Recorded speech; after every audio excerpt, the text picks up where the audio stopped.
자, 취득세 중과세부터 보시겠습니다. 2020년 7월 10일 주택시장 안정보완대책으로 2020년 8월 12일부터 중과세가 이제 새롭게 시행됐습니다. 그래서 우리는 현재 기준으로만 알면 되니까 이 표를 보시면 됩니다. 조정 대상 지역에 만약에 1주택자가 추가로 주택을 구매해서 2주택자가 될 때는 8%, 3주택 이상일부터는 12%, 비조정 대상 지역은 3주택 이상부터는 8%, 4주택 이상부터는 12% 이렇게 적용된다. 그래서 그거에 대한 이제 내용이 있는 거고요. 그래서 조정 대상 지역 관련 적용 사례를 보시면 만약에 이제 1주택자가 뭐 창원시 성산구에 20년 12월 18일에 조정 대상 지역 지정이 됐습니다. 근데 하필이면 이날에 매매 계약을 체결하고 잔금은 12월 30일에 지급한 거죠. 그럼 이럴 때 중과기술 기준 세율이냐 아니면은 기본 세율이냐 이 문제로 이제 여기서 언급한 건데 이때 기본 세율이 적용된다. 그래서 요거는 내용을 보시면 20년 12월 18일에 이렇게 매매 계약 체결하고 계약금을 지급했습니다. 1주택자가. 그래서 이제 2주택자가 된 거죠. 근데 실제로 잔금 지급일인 20년 12월 30일이 취득일 아닙니까? 그러면 원래 이제 중과기준세율이 적용돼야 하지만 이 지방세법 제13조 2의 사항 조정 대상 지역 고시일 이전에 이전이라 함은 고시일 당일도 포함됩니다. 주택에 대한 매매 계약을 체결한 경우에는 조정 대상 지역으로 지정되기 전에 주택을 취득한 것으로 본다. 이에 따라서 기본세율이 적용되는 것입니다. 다음으로는 이제 조정 지역이 해제된 경우 1주택자가 22년 11월 1일에 경기도 고양시에 있는 주택 매매 계약을 체결하고 11월 14일에 조정 대상 지역이 해제되는 날에 잔금을 치렀습니다. 이때 적용 세율도 역시 기본 세율 적용된다. 그래서 요거에 대한 내용도 보시면 매매 계약 체결하고 계약금 지급해서 1주택자가 추가로 구매를 했는데 이 잔금 지급일이 취득일 아닙니까? 이때 조정 대상 지역 해제가 된 겁니다. 그러면 이거 역시 기본 세율을 적용한다. 왜냐하면 취득일 현재 비조정이기 때문에.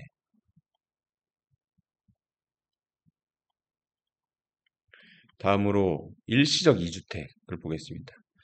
일시적 2주택은 2023년 1월 10일부터는 3년이 적용되는데 이게 3년이 뭐냐면 신규 주택 취득일로부터 3년 이내 처분해야 한다. 그래야지 일시적 2주택자로 봐서 기본세율을 적용해 주겠다. 그래서 23년 1월 10일 이후에 만약에 종전주택이 있었고 신규 주택을 취득했습니다. 그 신규 주택을 3년 내 처분해야지만 일시적 2주택 특례가 적용된다. 지금 이 말입니다. 다음엔 이제 중과제외주택 보겠습니다. 중과제외주택은 1에서 3% 표준세율 과세되고 요건 충족하는 경우에는 다른 주택 취득 시 소유주택수에서도 제외해주겠다. 이 말인 겁니다.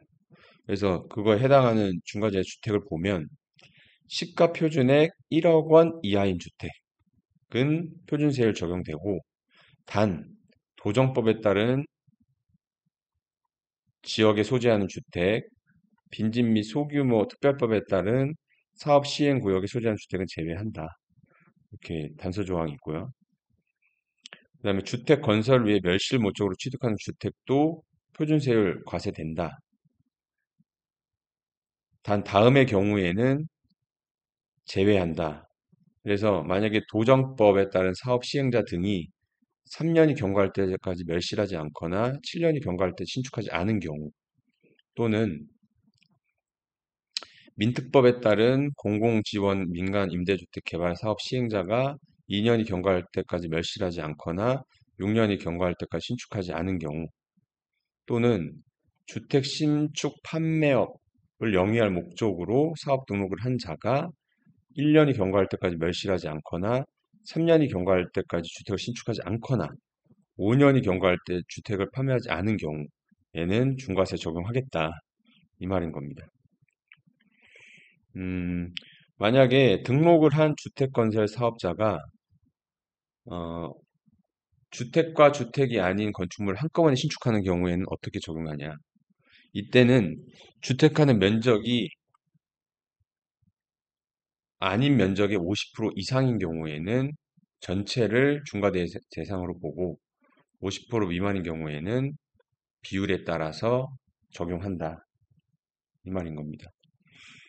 그 다음에 이제 중과대제 주택을 또 보시면 농어촌 주택, 노인복지주택, 문화재 주택, 어린이집 등이 있습니다.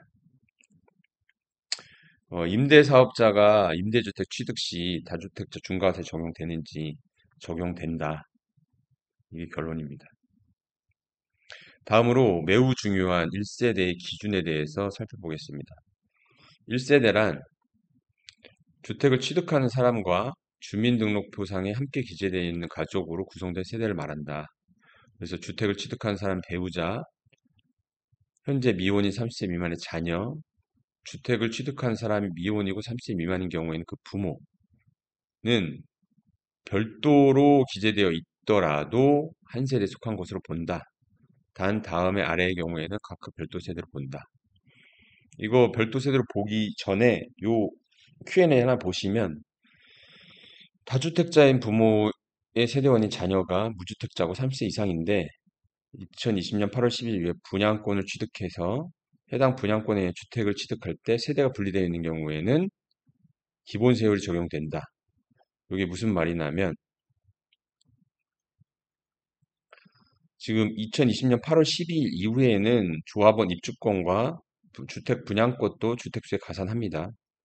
그래서 20년 8월 10일 이후에 이 무주택자 30세 이상인 세대원이 분양권을 취득했는데 세대가 분리됐습니다. 세대가 분리되고 나서 이 분양권에 의해 주택이 완성됐을 때는 기본세율을 적용해 주겠다.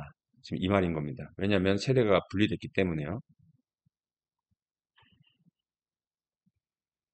그 다음에 이제 그 별도 세대로 보는 경우 1. 소득이 있는 30세 미만의 자녀. 30세 미만의 자녀인데 주택 취득일이 속하는 직전 12개월 동안 발생한 소득이 기준 중위소득을 40% 이상이고 소유하고 있는 주택을 독립된 생계를 유지할 수 있는 경우를 말한다. 단 미성년자인 경우는 제외한다. 그래서 요 경우에는 소득의 범위, 소득 산정 기간, 소득 금액 규모 요거에 대해서 이렇게 되어 있는데 이거는 이렇게 개인적으로 판단하지 마시고 이거는 반드시 전문가 도움을 받으셔서 만약 이런 일이 있으면 판단을 하셔야 합니다. 다음에 동거봉양학과. 만약에 취득일 현재 65세 이상의 부모, 조부모를 종거부양하기 위해서 30세 이상의 직계비속, 혼인한 직계비속, 소득요건 충족한 성년이 합가하는 경우에는 각각 별도 세대로 본다. 그래서 이 Q&A 하나 보시면 1주택자가 부모 64세의 세대원인 자녀 30세 이상 자녀가 분양권에 의한 주택을 취득하는 날 부모가 66세가 되는 경우에는 어떠할까요? 라는 질문인데요. 이것도 내용을 이렇게 보시면 분양권을 1주택 소유 부모가 64세일 때 세대원인 자녀 30세 이상 자녀가 취득했습니다. 그리고 부모가 65세가 지났고요. 그 이후에 이 분양권에 의해서 주택이 완성되면 동거봉양 학과 별도세를 인정해서 기본세율이 적용해준다는 겁니다. 그 다음에 해외 체류 신고. 세대 전원이 90일 이상 출국하는 경우에는 거주지를 다른 가족의 주소로 신고한 경우에도 별도 세대로 본다. 그 예를 들어서 3주택자인 A가 해외 파견으로 해외 체류 신고를 하고 형은 1주택자입니다. 형한테 주소지 신고를 했을 경우에는 이때 B가 만약에 조정 대상 지역에 주택 취득하면은 A 거는 주택으로 보지 않기 때문에 B가 2주택자가 조정 대상 지역에 취득하는 거니까 8%가 적용된다. 이 말인 겁니다. 그리고 마지막으로 취득 후 60일 이내 세대 분리. 그래서 별도 세대를 구성할 수 있는 사람이 주택을 취득한 날부터 60일 이내 세대 분리하기 위하여 그 취득한 주택을 주소를 이전한 경우에도 별도 세대로 본다. 요거는 지방세법 시행령 제28조의 3, 2항 4호 별도의 세대를 구성할 수 있는 사람이 주택을 취득한 날부터 60일인 세대를 분리하기 위하여 그 취득한 주택으로 주소를 이전하는 경우에는 이렇게 취득하고 60일 내에 세대 분리하는 경우에는 별도 세대로 인정해 준다. 일단 여기까지 오늘 보겠습니다.